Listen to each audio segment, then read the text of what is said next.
Alright, I got a little fire thing set up here. I got my mold and crap right here. I'll put aside. Okay, here. This is a fire brick. This is a crucible. I made this little handle here just so I can hold it up, burning myself. I got a carbon rod here.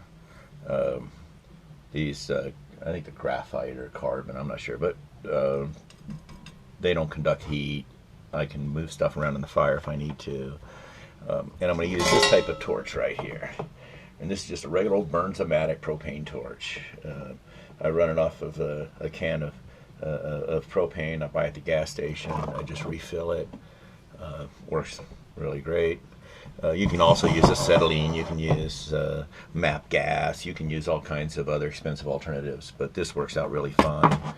Now I like to do, I got a trick I do here.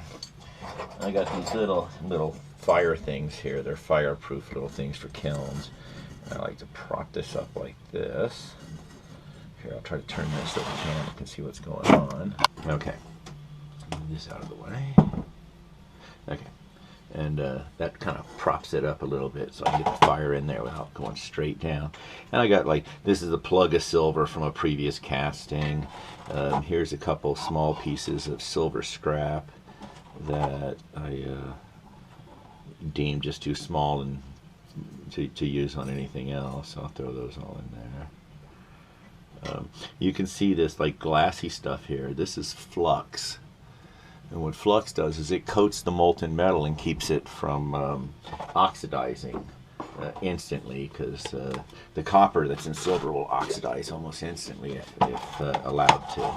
So what I do is I just take this, I take a little glass rod or whatever the heck I got, and just put a little bit in there. Doesn't take much, especially since I got so much in there from previous castings. So I turn this thing on.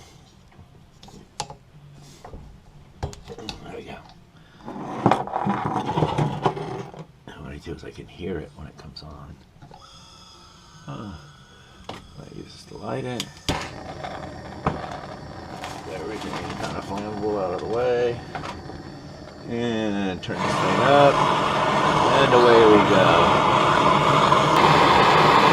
Yeah, the flux I put in there, you can see it's melted and bubbling a little bit. That allows the silver not to stick to the crucible, and you can see I'm now starting to get a nice, what we call a rolling boil.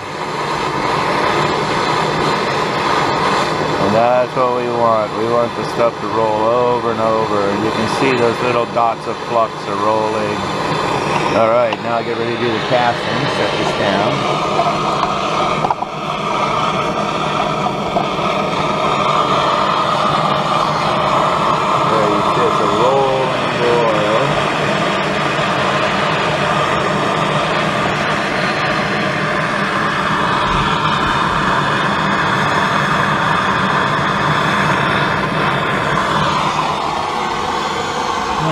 See what happens.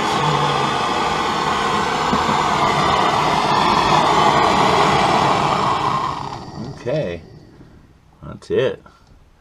Now we just gotta hope it filled in all the little gaps. So anyway, here we go. We're gonna unveil it now. I got a bucket of water around here somewhere. Hold on. Yeah, I got a little bit of water right here. I want to take it out. Got my big old tweezers here.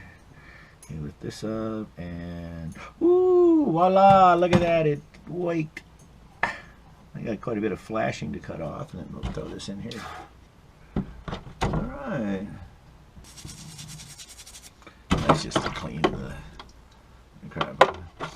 I know it doesn't look like much right now, but you can see the two things there. Now I'm going to have to cut this. This flashing is paper thin, and that doesn't always happen, but it's okay that it did. You know, one of the great things about silver is it's incredibly soft. With a pair of shears, I was able to cut off all this extra silver flashing. It cuts off pretty cleanly. Save all these silver scraps, because you'll be able to melt those down for later projects. But a little more filing to make them round. What I like to do from this point, here, let me turn this so you can see what's going on here on my table. Put that out of the way. This is a piece of steel, and I've glued 2 pieces of leather to it. One rough side out, and one it was a little harder piece of leather, the rough side out. And what I do is I charge this leather with like this is jeweler's rouge, and I just charge it, rub it in there. And on the back side here, I use the stuff called, I don't know where it's at right now, but on the back side here, I put a stuff called bobbing compound. And bobbing compound actually removes metal, where jeweler's rouge does what they call burnishes the metal. It doesn't remove it, it just kind of spreads it out to give it a nice smooth finish. So what I'm going to do is I'm going to take this and grab me a piece of wet dry sandpaper. Let me pick out a nice gritty piece. And I'm going to take this, you can barely see the pattern on there, and I'm going to grind it a little bit on the sandpaper, just to get rid of all the high spots. Oh, that looks awesome. That looks awesome. And I've got some finer sandpaper up here. I got 320. What's this one? 600. That's the one I want.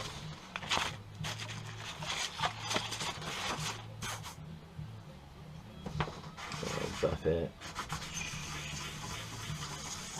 with the finer sandpaper. Then I'm going to go over this. I'll put a bunch of weight into it. I'm not jeweler. This is the bobbing compound side. Ooh, that looks good. Make the pattern stand out a little more. I got this stuff. This one's called silver black. There's like half a dozen different chemicals people use to do this. But what it does is it turns the what it does is it turns the silver black. It has hydrochloric acid and usually telluride, some telluride minerals that cause it to turn black and stay black. So I'm just putting little drops inside the holes that I want to highlight. Okay, rinse that thing off in some water. Put that away, put the lid on the jar and put it away so it doesn't spill. I got this beaker here with some soapy water in it. I'll just use it.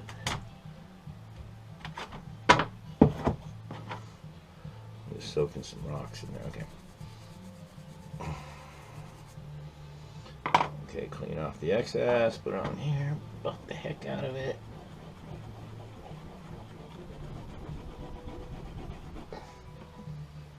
Ooh, get there. Do the jeweler rouge side. Nice bright polish. And ooh, voila, look at that. Now, of course, I still gotta file the outside, make it look a little nicer. But I can solder a ring on the top of that. I got a necklace. I can put a ring on either side of it and make a nice little heavy bracelet. It's got a little heft to it, and that's what's great about silver casting, is that it has heft to it, and people like it when jewelry has a little weight. Anyway, that's a quick how the heck I do it thing. So hope you enjoyed it. You can leave any comments below.